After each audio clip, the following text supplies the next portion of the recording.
Il est 13 h, on repart pour l'après-midi.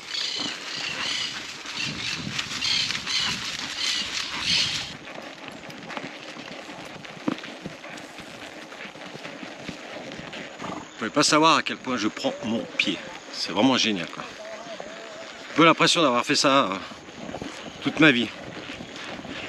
Bon, faut dire que les chevaux sont super bien dressés, quoi. Tu mets la main, donc on dirige avec une seule main. Tu la mets un peu à gauche, un peu à droite, un peu en avant, un peu en arrière. Il suit. Et là, il accélère parce que ça monte. Ah. Ouais, regarde.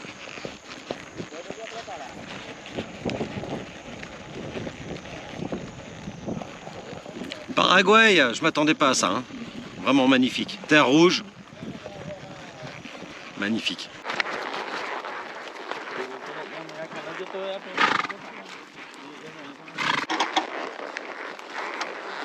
métal il va d'un côté ou de l'autre. Ouais. Et ici, ça rentre là. Ouais.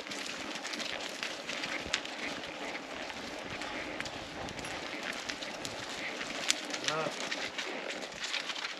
on ouvre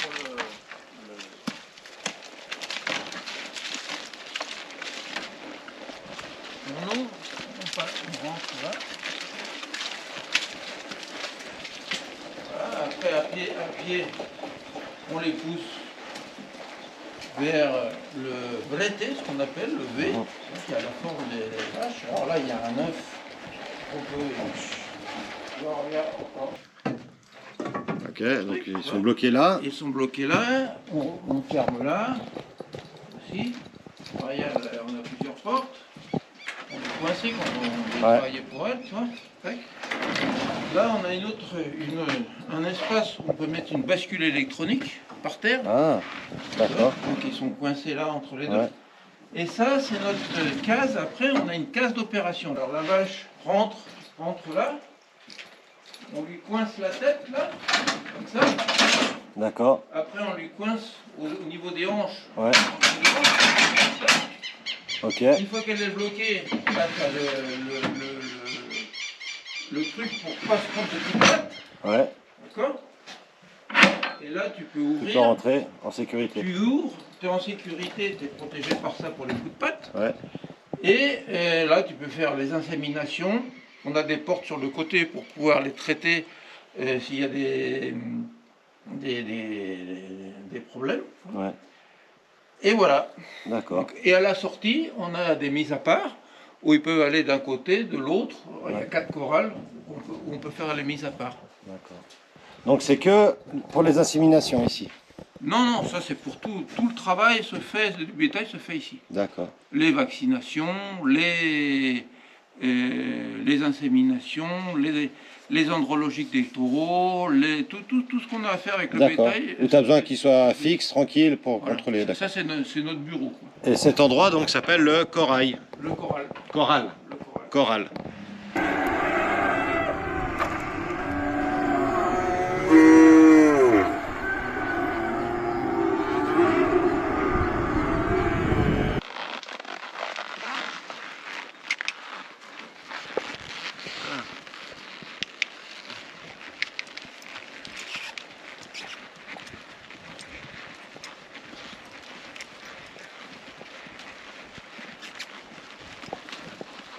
Alors tu vois, ça c'est le corral, donc on met tous les veaux, dans le corral, là. Ouais. On sait pas, et les vaches retournent dans leur enclos, alors tout le monde gueule. Il reste 3 jours dans le corral sans boire, sans manger, et après ils sont lâchés petit à petit dans ce grand corralon de 3 hectares en gros, hein, qui fait le tour avec des clôtures de 6 fils au lieu de 4. Pour les empêcher de passer et qu'on défile, les clôtures sont électrifiées avec du 12 volts. Et là, on a une lagune avec de l'eau. Et donc, ils ont, là, on voit les restes de canne à sucre qui sont là. Tu vois. Et donc, ils ont de la canne à sucre à volonté et de l'eau à volonté. Et ce qui fait qu'après 3 jours de corral sans eau, sans nourriture, et ils pensent plus à manger quelque chose que d'aller voir leur mère.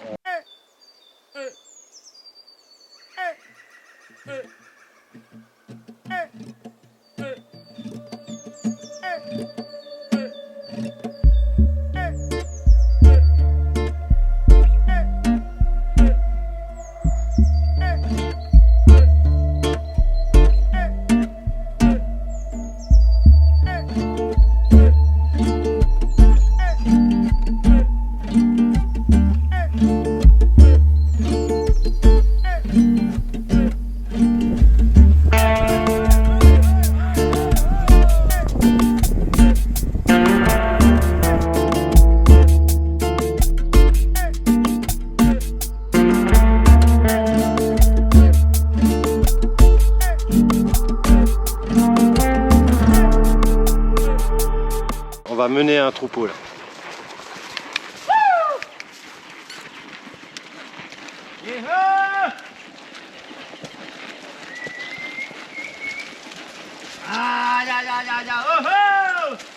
Le chant du gaucho paraguayen.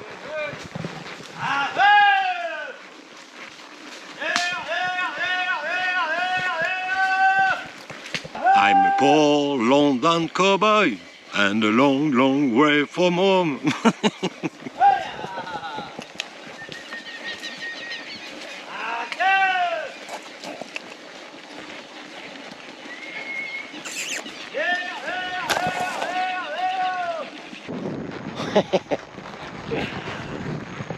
Ah, ils sont beaux, ils en ont pas mal de taureaux aussi ici.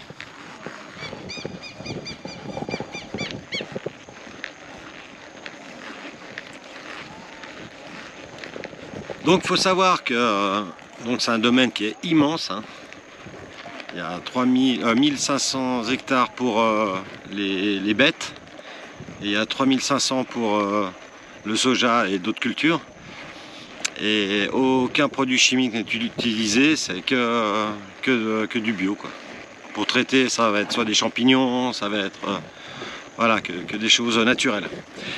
Et ils font très attention à garder de la forêt, de la haie, des étangs pour la biodiversité. Et ça, c'est génial. C'est génial. Ça travaille bien.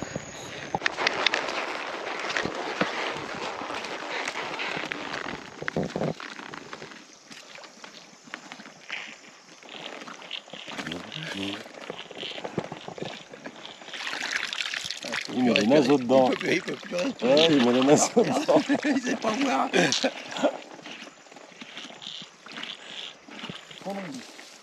Alors voilà, ces veaux-là, bah, ils sont restés seuls.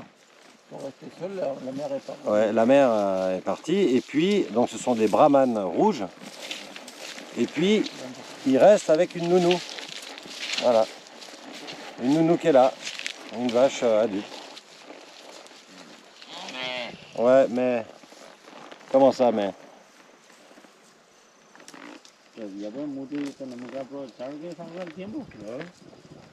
Comme il n'a pas de maman, et ben, il croit que mon cheval, c'est la mère.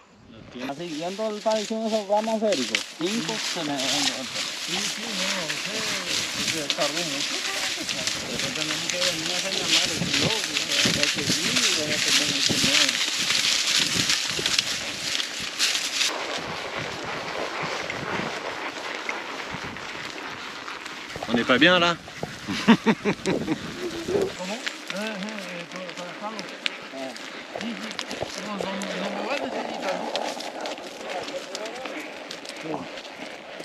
Allez.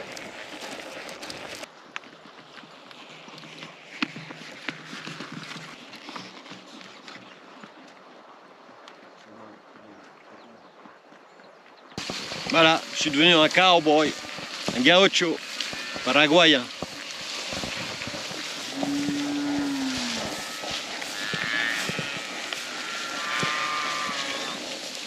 C'est petit con ça.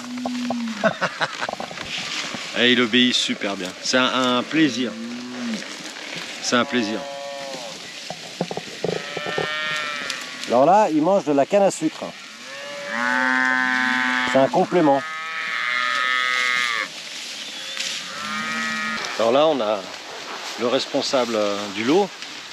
qui passe en revue les vaches et les bébés pour déceler des maladies ou des accidents. Et une fois que c'est décelé, ben, il les soigne.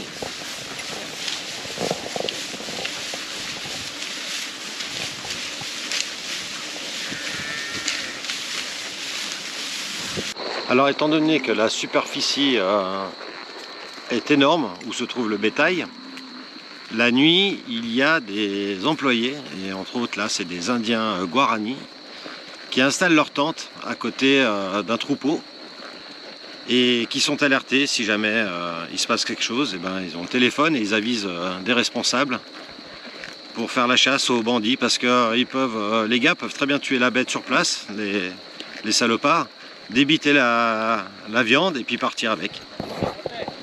Voilà, là ils vont installer leur campement. Voilà.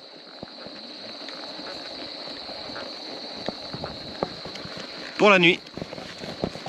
C'est juste, Federico? Impeccable. Je dis pas de conneries. C'est exactement comme ça. Ah, il y a le chef là, il contrôle.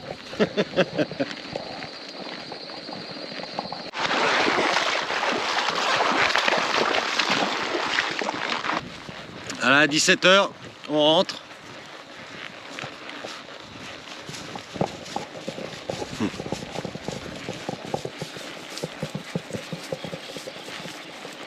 Donc belle journée, hein, 8 h à cheval. Ça fait des bons souvenirs ça.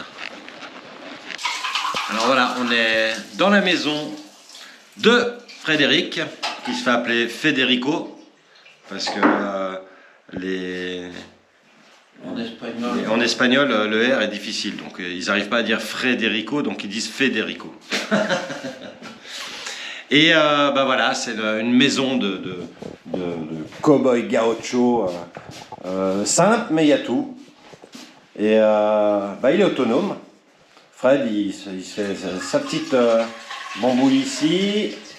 Bon, le fourneau, il marche pas top parce que ceux qui l'ont monté, ils ont mis une épaisseur tellement épaisse de la tôle là. La tôle qui est là, elle fait quoi, plus d'1 centimètre? Ouais. Que pour faire chauffer de l'eau, ben, il faudrait 5 heures. Alors voilà, la petite plaque. Ouais. Et Frédéric, eh ben, il va nous raconter un peu son histoire, parce que c'est une histoire très originale, courageuse. Il a vécu son rêve et on va vous raconter ça.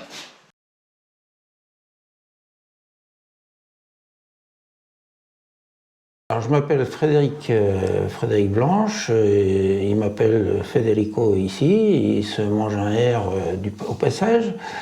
Et donc on vit ici au Paraguay. J'ai fait mon armée en Afrique, en Côte d'Ivoire. En revenant de Côte d'Ivoire, je connaissais mieux la Côte d'Ivoire que la France. Donc j'ai acheté un cheval et j'ai fait un tour ou une grande balade en France pour voir, vu que j'ai fait un collège agricole, connaître la France agricole. Donc, en quelle année ça c'était, voilà, à peu près? Ça c'était en 81-82. D'accord. Voilà, 80-82. Sur combien de temps tu as fait le tour? Et j'ai fait le Tour de France, en 5 mois. Voilà, seul. Où je suis descendu jusque dans les Pyrénées, je suis revenu un peu sur les Alpes, et puis c'était pas très facile avec les clôtures électriques et les clôtures barbelées. Donc je suis revenu sur Meaux, donc je suis de Meaux, Seine-et-Marne. Et en voyant que j'avais pas grand chose à faire en France au niveau agricole, j'ai décidé de chercher un endroit plus propice pour faire ma vie. Voilà. Donc je suis parti, j'avais pas grand chose de prévu, mais il s'est présenté plusieurs opportunités au Paraguay, donc je suis débarqué au Paraguay.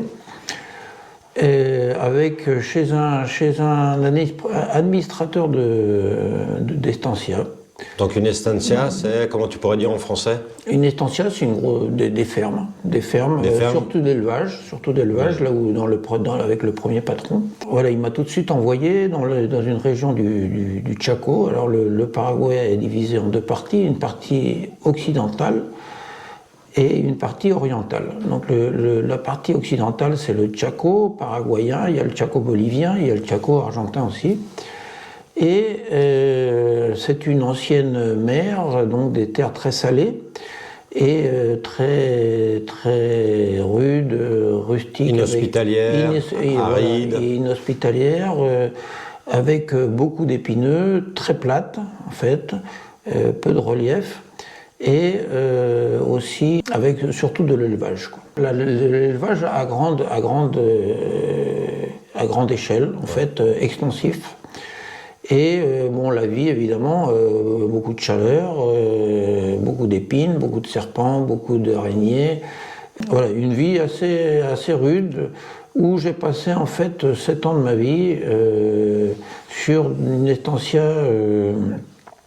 très grande, en fait, de 165 000 hectares, qui fait à peu près 17 km de large, avec pas mal de coins aussi, sur 128 km de long. Ouais, ça fait une sacrée distance à couvrir. Donc, il faut bien comprendre, c'est sur cette superficie, il y a les bêtes. Voilà, tout le bétail est dispersé, il n'y a pas aucune clôture, et donc c'est un campo ouvert, comme on dit ici. Et sans aucun véhicule, donc tout est à cheval, et ça a été la grande vie pendant 7 ans. Voilà. Donc on imagine bien, c'est à peu près les mêmes conditions qu'on peut voir dans les films des westerns à la ruée vers l'ouest. Ou les films de cow-boys de cette époque, où ils doivent chercher sur des très grandes superficies des bêtes et revenir. Voilà, exactement. Alors le système, comme c'était une longue frange de terrain, avec des palmars et puis beaucoup de forêts aussi épineuses, c'était dans la région du département du l'Alto Paraguay. Alors c'est le Chaco plus humide que dans certaines régions, comme le Boquerón par exemple. Donc on partait, quand on allait dans le fond de l'estancia, on partait avec 10 personnels, avec 5 chevaux chacun, ce qui faisait tout de suite 50 chevaux de réserve. Oui, parce qu'un cheval, il peut pas travailler tous les jours. Voilà, le cheval ne peut pas travailler tous les jours, ou il travaille tous les jours, mais on utilise 5 chevaux dans la journée. Voilà. Donc on change les chevaux très rapidement, parce qu'il fait très chaud, beaucoup de moustiques, des conditions très, comme je viens de dire, assez dures. Et on part pour 15 jours, 3 semaines, avec un char à bœufs avec 3 paires de bœufs qui tirent le char à bœufs avec les provisions. Et pour distribuer aussi en même temps les provisions au poste qu'il y a tous les 30 km à peu près. Oui, parce qu'il y a un style d'auberge, entre guillemets. De relais. De relais tous les 30 km. Tous les 30 km, il y a un poste avec une famille qui y vit et qui travaille le bétail dans cette région. Et j'avais divisé la propriété en 2 régions, celle qui est près de la rivière, du Rio Paraguay, avec un capataz qui est un contremaître en fait, qui gère le personnel, les chevaux, le bétail, et un autre capataz dans le fond qui gère toute cette région qui est beaucoup plus inhospitale et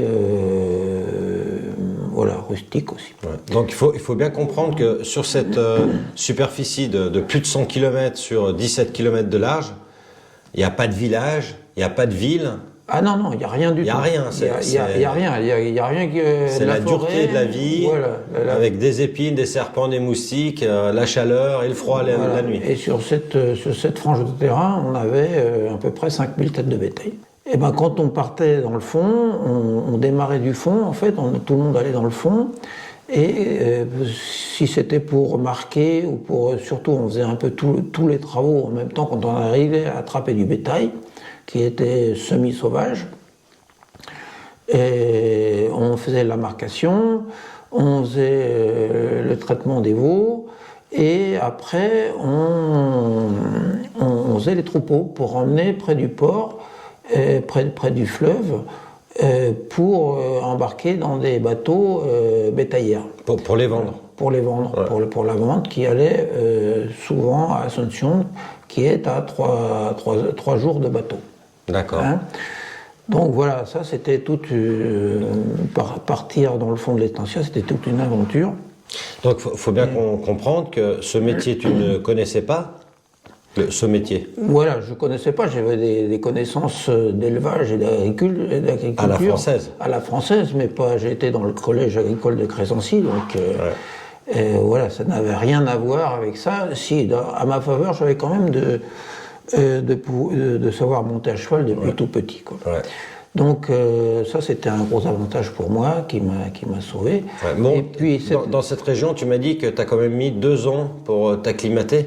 Oui, alors les conditions sont très très dures et oui, ça prend un certain temps à s'acclimater et aussi un certain temps à se désacclimater parce qu'une fois qu'on a pris l'habitude, donc on sent plus vraiment les moustiques et c'est une vie absolument extraordinaire où le travail est mélangé aussi avec la chasse.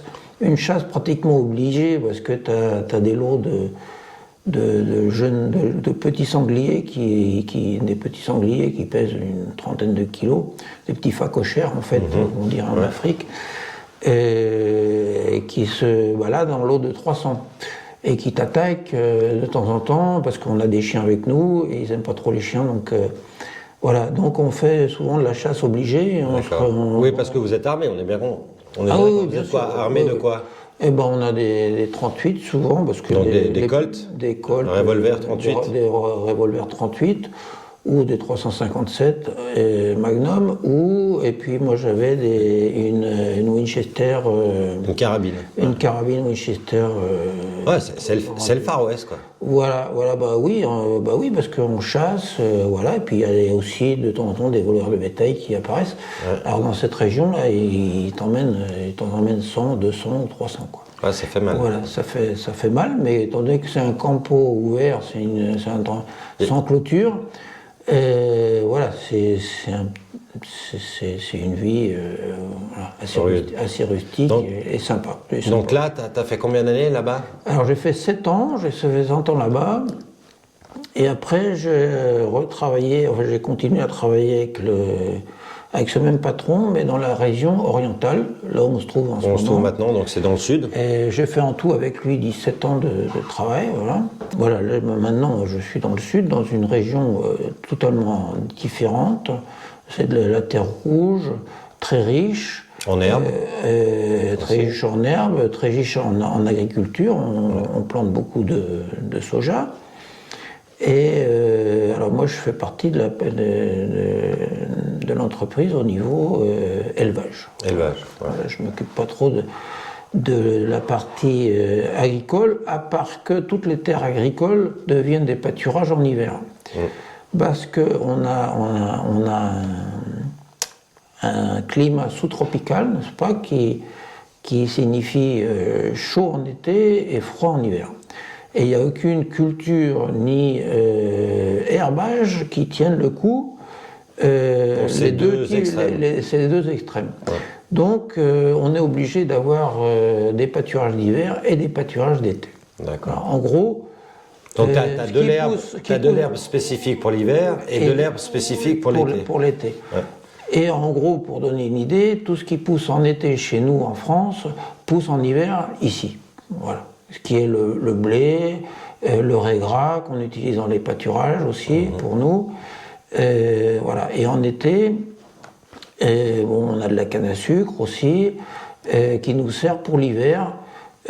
Pour couvrir quand il y a trop de pluie, qu'on ne peut pas sortir dans les terres mécanisées pour ne pas défoncer avec le bétail, le poids du bétail dans les terres mécanisées. Donc on ne sort pas quand il pleut et là on administre la canne à sucre au bétail. On compense par le fait que les bêtes ne peuvent pas manger d'herbe, on compense par de la canne à sucre. Exactement. D'accord. Voilà. Donc c'est une vie beaucoup plus tranquille.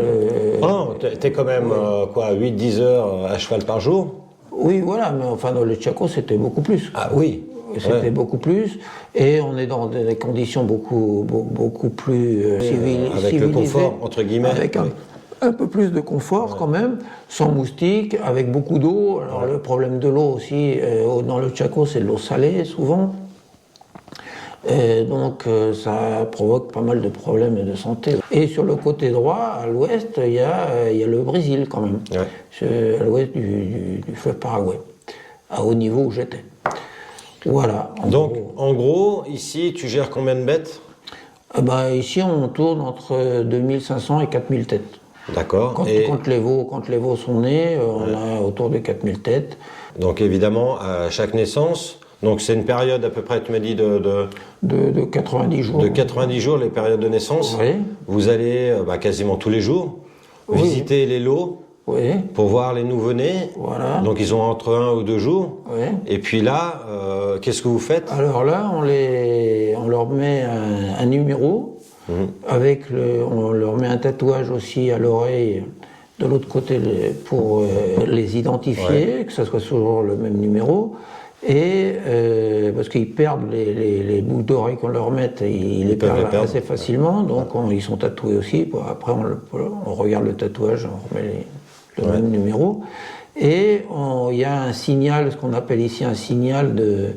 On coupe le bout de l'oreille des deux côtés pour... c'est le signe de propriété. Quand le veau est tout jeune, jusqu'au moment où il est en âge d'être marqué au fer rouge. Alors ça, c'est la marque vraiment de propriété. Mais avec déjà le signal à l'oreille, c'est déjà c'est un signe de propriété. Donc vous avez une façon de couper le bout des oreilles. Grâce à cette façon, ça donne une forme à l'oreille et on sait qu'elle vient de cette propriété. Voilà. Que la bête vient d'ici. Voilà. D'accord. Le gros du travail, il faut... Bon, là on continue un peu sur le travail des veaux. On a des veaux qui sont des produits d'insémination et d'insémination que nous on a fait, et des produits de nos taureaux. Donc ça c'est très important et on différencie les bêtes d'insémination aux bêtes qui sont des veaux de nos taureaux, quoi. Donc, alors il faut bien comprendre un taureau d'insémination, c'est un taureau qui a été prouvé, qui a été analysé, qui a eu plusieurs années de sélection pour savoir si vraiment c'est un taureau améliorateur. D'accord. Donc c'est pas n'importe quel taureau, quoi. Et ça prend 8-10 ans pour savoir si le taureau vraiment est améliorateur. Ouais. Donc on utilise ces taureaux-là pour améliorer notre génétique et on utilise, en gros, on fait 1000-1200 inséminations par an.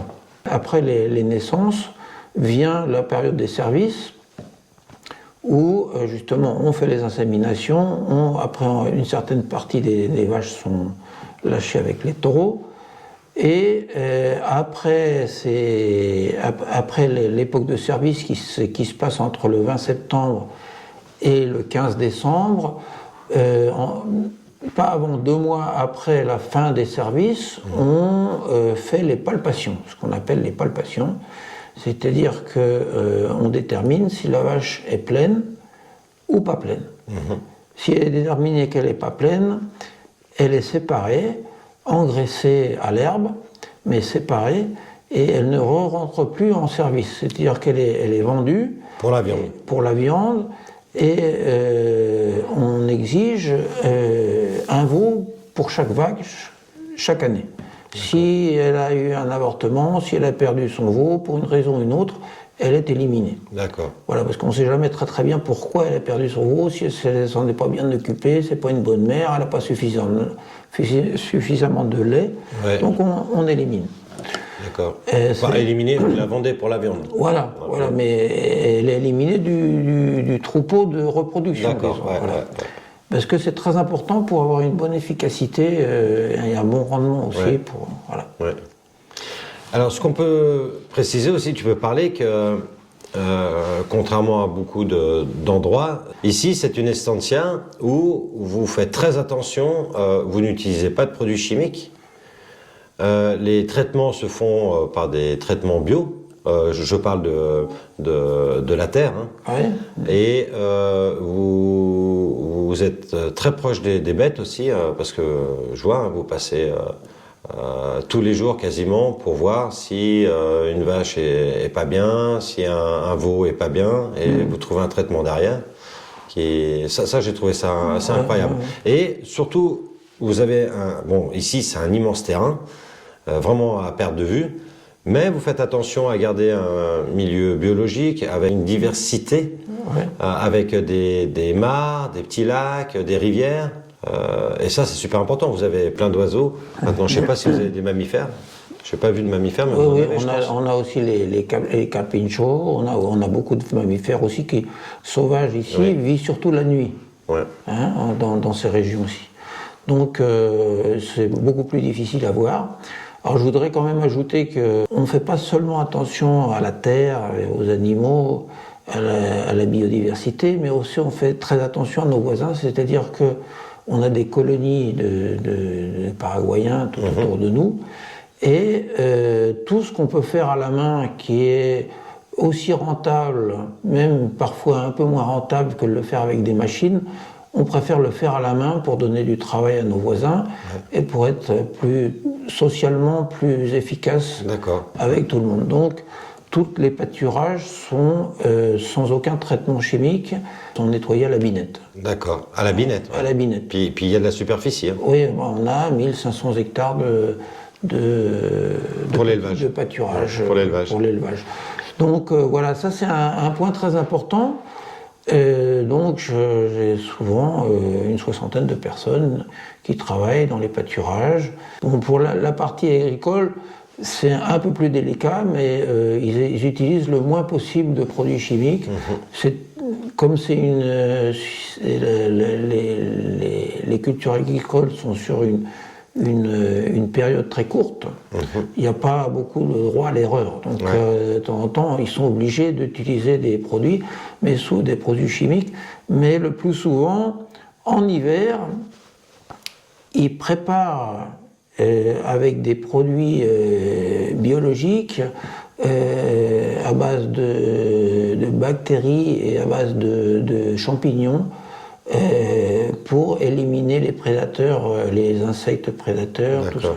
Alors c'est pas ma partie, donc je veux pas trop m'étaler sur ça, mais je suis toujours en contact avec l'ingénieur qui gère l'histoire agricole, parce que évidemment j'utilise les terres agricoles en hiver. Donc puis c'est un ami en même temps, donc on est très proches les uns des autres en fait ici. Et comme vous avez, c'est un domaine immense, franchement c'est à perte de vue, et ben il y a des malfrats, des bandits, des voyous qui tentent de venir piquer, alors non pas la vache directement, mais ils arrivent sur place de nuit et ils essayent de la débiter et de prendre la viande comme ça. Et pour ça, vous avez trouvé quoi comme moyen de défense? Voilà, alors ce sont des gens, le plus souvent, alors on a eu plusieurs genres de voyous, de bandits. De voyous, de bandits. Alors il y a la forme où ils rentrent à 2 motos, avec 4 personnes, qui tuent 3 ou 4 vaches, avec une camionnette qui est pas très loin, qui attend le coup de téléphone de portable pour leur dire de venir chercher la viande qui est toute dépecée.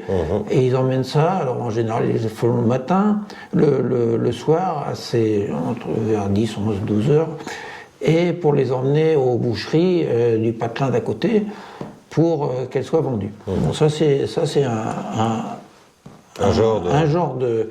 Et puis il y a les locaux, les voisins, qui viennent aussi à 3-4, mais qui laissent leur moto à l'extérieur des clôtures, qui rentrent en général avec une carabine 22, qui tue une vache, qui dépece, et qui envoie à 4, et chacun un morceau, et voilà, de temps en temps il rentre à plus, et ici ils ont ce qu'ils appellent les motocajo, qui sont à 3 roues. Donc ils ont une petite benne où ils peuvent emmener une vache. Bon, alors ça va un peu moins loin que le premier cas qu'on a. Alors pour éviter surtout ce premier cas, en fait, on a installé dans les points stratégiques de rentrée de la propriété des tentes qui sont mobiles, des bâches en fait, où j'ai des gars qui travaillent avec moi en général dans les pâturages, qui viennent dormir là, et en plus un camion 4x4 qui tourne toute la nuit en attendant les appels des guetteurs. Des guetteurs s'il y a un problème. Voilà. Voilà. Et puis on est en contact permanent avec la police. Ouais.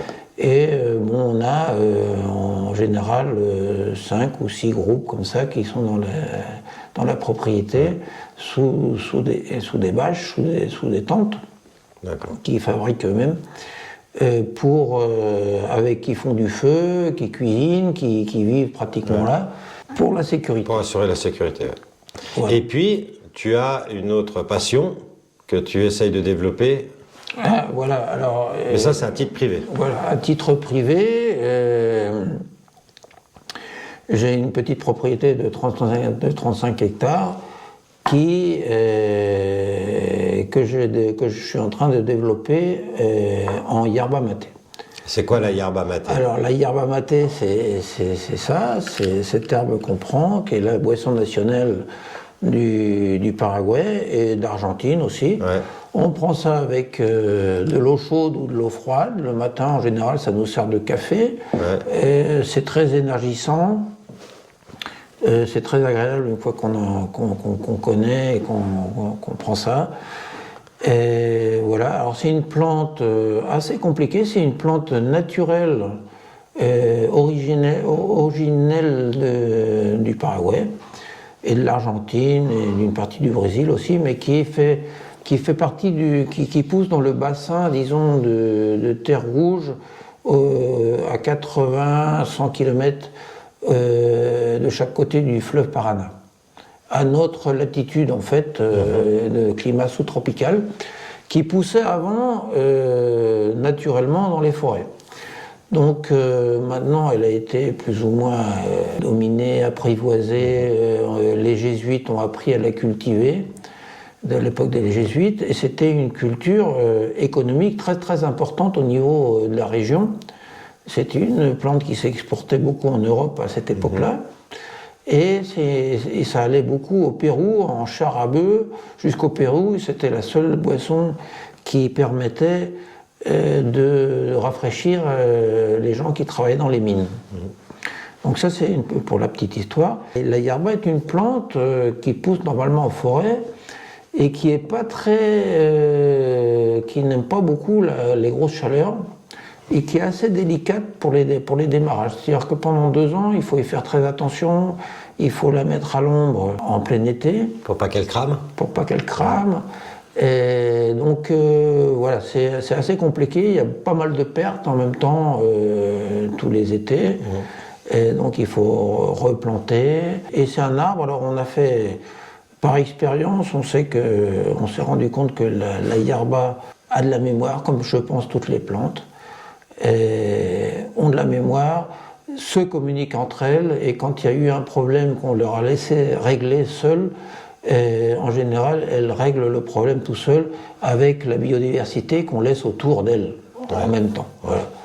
Donc voilà, je suis très content de ce que je fais là. Et on travaille sans aucun insecticide. Voilà. Parce que vous plantez des légumineuses, des espèces qui vont travailler ensemble et faire du bon terreau ou protéger la plante. Voilà, exactement.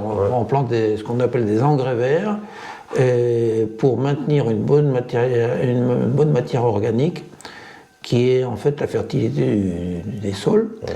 Et alors nous, ici, c'est pas comme en Europe, on a quand même le problème des chaleurs et des grosses pluies. Donc les chaleurs, le vent aussi, est un facteur d'érosion. Et donc il faut maintenir les terres bien couvertes pour que les grosses pluies tropicales ne défoncent pas la terre et n'emmènent pas sur leur passage toute notre matière organique. Donc on n'arrête jamais d'avoir des engrais verts en permanence. Et avec ce climat sous-tropical, on est obligé d'avoir des engrais verts d'été et des engrais verts d'hiver, comme sur les pâturages, et c'est la même chose. On a pu voir, vous avez pu voir des vidéos de la yerba de maté. Donc c'est une plante, plus ou moins 2 mètres, 3 mètres de haut. Oui, non. Un arbuste? Non, c'est un arbre. C'est un arbre. En conditions naturelles, c'est un arbre. Non. Ah, un arbre? C'est un arbre. Si tu le laisses naturellement pousser, ça devient un arbre. C'est un arbre. Mais vous arrangez de le couper? Et nous, on le taille pour le maintenir bas et on essaie qu'il s'étoffe en largeur, disons. Parce que vous récoltez tout à la main. Voilà, alors c'est toute une culture qui se fait tout à la main. Donc c'est une récolte annuelle, une fois par an, Oui, annuelle. tout à la main, et c'est grâce à ces feuilles et à un peu d'écorce. Un peu, pas l'écorce, les branches. Ah, les branches. Mais les branches fines. Fines, ouais. Hein, alors, il y en a, les feuilles ont beaucoup de vitamines et les branches ont beaucoup de minéraux. D'accord. Donc, c'est important qu'il y ait des deux. Ouais. Donc, une fois que tout est récolté, ça part où? Une fois que tout est récolté, on a 24 heures. Il y a trois phases. C'est-à-dire le producteur, le séchoir et l'industriel. D'accord. Alors, il y a des industriels qui font les 3 étapes eux-mêmes. Ouais. Hein, mais en général, ils achètent aussi. Donc, moi, ce que je fais, c'est je cultive, je récolte et j'envoie tout de suite le jour même au séchoir qui m'achète la yerba. D'accord. Et lui, après, négocie la yerba séchée et moulue Ouais. en gros. Pas moulu très fin comme la consommation qu'on a ici, et qui après est vendu à un industriel qui le garde et le stationne pendant 2 ans. Et pourquoi on garde 2 ans? Pour que ça mûrisse, pour que ça se stationne, parce que c'est la coutume ici, ils ont ça deviendrait fait comme un thé vert, disons. C'est comme du vin, plus on attend, plus il se... Voilà, plus un le peu goût est aussi, meilleur. mais il faut que ça stationne, que ça mûrisse. D'accord. Voilà. Et après L'industriel le prend et le moule suivant ce qu'il veut faire. Alors il y a des yerbas, ça c'est une yerba relativement douce et relativement, on voit les petites branches qui sont moulues, mais il y a des moulages beaucoup plus fins. D'accord. Voilà. Ok. Comme la différence au Brésil, moi j'ai eu la chance de le voir, au Brésil c'est beaucoup plus fin et beaucoup plus vert. Oui. C'est un verre. Oui, c'est comme le thé vert et le thé noir. C'est un verre électrique, tandis que là c'est un verre un peu plus pâle. Oui, tout à fait. Ça se passe comme ça. Ça se passe comme ça. Alors c'est une corne. Ça c'est une corne de vache. C'est une corne de vache. Et puis la paille, ça s'appelle une bombilla. Bombilla. Et on prend ça comme ça. Voilà. Et c'est très social, parce que si vous êtes avec 3-4 copains, on boit dans le même verre. Oui, on passe la paille. Alors il y en a un qui sert et qu'il prend, après qu'il passe. Ouais, on re-remplit. On re-remplit, je re-remplis, celui qui sert re-remplit à chaque fois. Et on ne dit merci que quand on n'en veut plus. Voilà. On rend la corne, on remercie, et donc celui qui sert continue jusqu'à ce que tout le monde dise merci. Merci.